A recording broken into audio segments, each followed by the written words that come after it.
नमस्कार, मैं सिद्धार्थ शुक्ला। बस्तर एक ऐसा नाम जिसे सुनते ही दिमाग में कई तस्वीरें एक साथ उभरती है।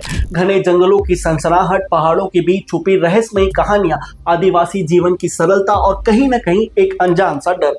लेकिन क्या बस्तर सिर्फ इतना ही है, या इसके भीतर कुछ ऐसा भी है जो आंखों से नहीं बल्कि आत्मा से महसूस होता है, जहां हर पेड़ एक कहानी कहता है, हर ढोल की थाप पर एक रहस्य छुपा होता है और हर मेला सिर्फ उत्सव नहीं बल्कि सदियों पुरानी आस्था का जीवंत रूप बन जाता है। आज हम आपको लेकर चलेंगे बस्तर के उस रहस्यमय संसार में जहां परंपराएं सिर्फ निभाई नहीं जाती बल्कि जी जाती है, और जहां एक मेला आपको हैरान भी करता है, चौंकाता भी है और कहीं न कहीं भीतर तक हिला भी देता है। ये है घोटपाल मड़ई, बस्तर की आत्मा।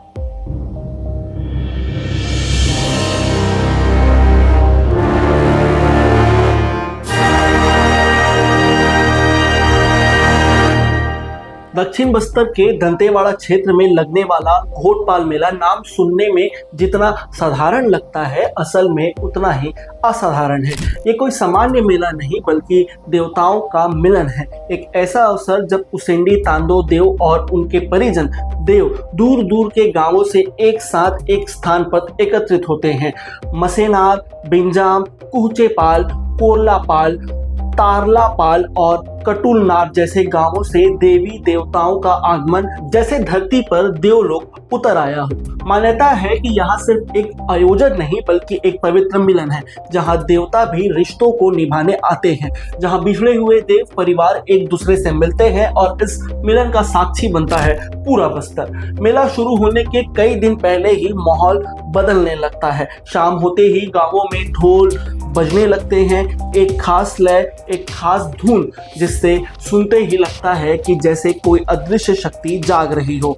यहाँ होता है देव जागरण। पखवाड़े भर तक चलने वाला यहाँ क्रम लोगों को धीरे धीरे उस दुनिया में ले जाता है जहाँ सामान्य और असामान्य के बीच की रेखा धुंधली होने लगती है। और फिर आता है मेला का मुख्य दिन। इस दिन घोटपाल एक अलग ही दुनिया में बदल जाता है। चारों तरफ आग की रोशनी, ढोल, मादर और नगाड़ों की गूंज और हजारों लोगों की मौजूदगी। लेकिन सबसे खास होता है वहाँ नृत्य, जो सिर्फ नृत्य नहीं है बल्कि एक साधना है, जहाँ पुरुष और महिलाएं घंटों तक नाचते हैं, बिना थके, बिना रुके, जैसे कोई अदृश्य ऊर्जा उन्हें चला रही हो। उनके कदमों में एक अलग लय होती है, आंखों में एक अलग चमक होती है और चेहरे पर एक गहरी तल्लीनता।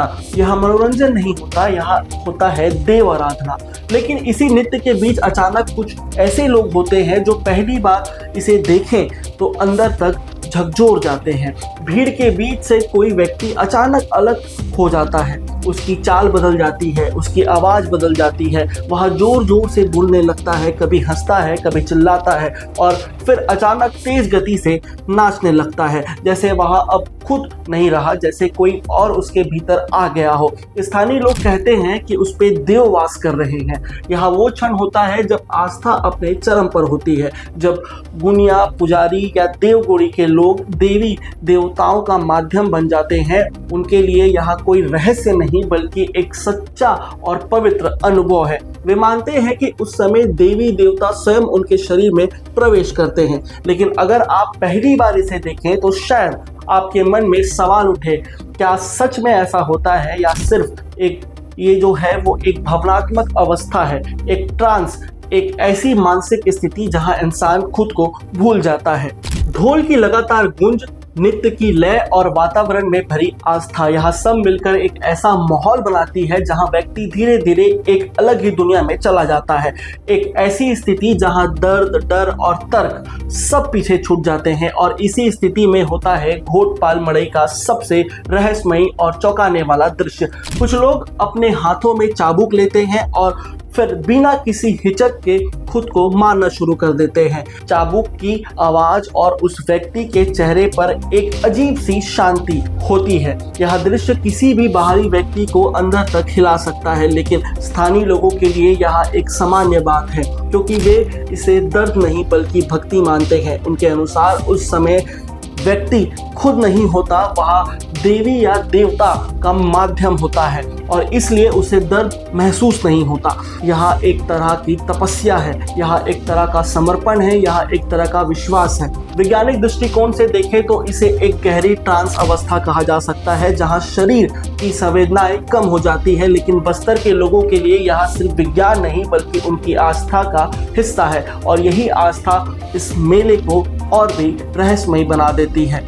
घोटपल मड़ई में एक और परंपरा है जो इसे और गंभीर बना देती है, वह है बलि प्रथा। यहाँ पशु बलि दी जाती है और माना जाता है कि इससे देवी देवता प्रसन्न होते हैं। यह परंपरा सदियों से चली आ रही है और आज भी उसी श्रद्धा के साथ निभाई जाती है। लेकिन इस पूरे आयोजन को अगर एक नज़र में देखा जाए तो यह सिर्फ परंपराओं का संग्रह नहीं बल्कि पूरी जीवन शैली का प्रतिबिंब है। यह मेला हमें यह समझाता है कि बस्तर सिर्फ जंगल और रहस्य नहीं बल्कि एक जीवन संस्कृति है, जहां हर परंपरा के पीछे एक कहानी है, हर रिवाज के पीछे एक विश्वास है। घोटपाल मड़ई हमें यह भी सिखाता है कि आस्था को समझने के लिए सिर्फ आंखें नहीं बल्कि दिल चाहिए, क्योंकि जो चीजें हमें अजीब या डरावनी लगती है वही किसी और के लिए जीवन का सबसे पवित्र हिस्सा हो सकती है।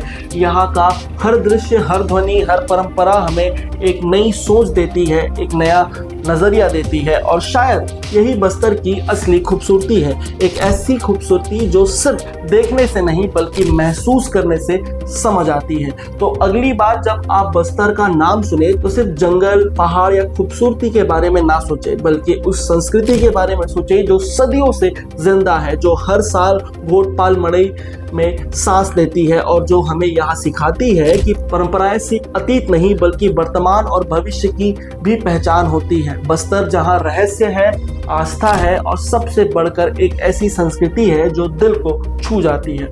नमस्कार, मैं सिद्धार्थ शुक्ला। अब हम इस खबर को यहीं विराम देते हैं। वयम छत्तीसगढ़।